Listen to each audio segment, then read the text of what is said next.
Comment valoriser la formation générale des adultes? Mais c'est en parlant, en s'arrangeant pour que le citoyen, à la base, entende parler de l'éducation des adultes. C'est une façon pour nous de le valoriser. Plus on en parle, plus on attire l'attention aussi du gouvernement, parce que si on a remarqué dans les dernières années, le gouvernement aime beaucoup dire que l'éducation, c'est une priorité au Québec. Le problème, c'est que le financement n'est pas au rendez-vous. On dit que c'est une priorité et pourtant, on n'y met pas l'investissement qu'on doit y mettre. Donc, comment valoriser, en parler, la faire connaître et influencer le gouvernement?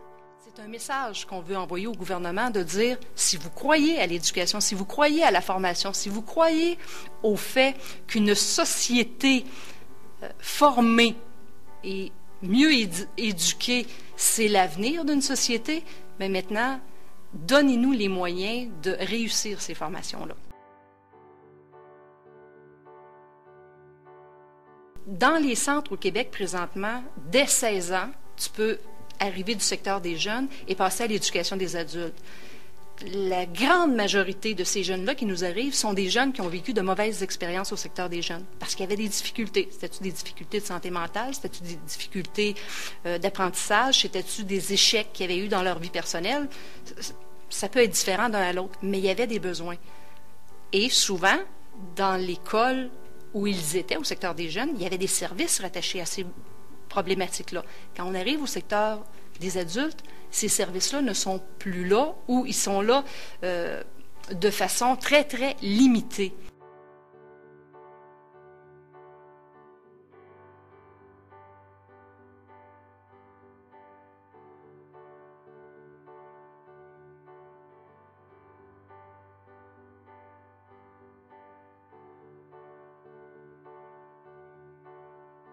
Souvent, on pense qu'un enseignant, c'est assis sur un emploi à vie. Vous savez, comme moi, un enseignant, hein, ça a 2 mois de congé l'été, ça a des vacances l'hiver, c'est gros dur un enseignant. Je m'excuse, c'est pas le cas, puis encore moins quand on parle de formation à l'éducation des adultes. Là.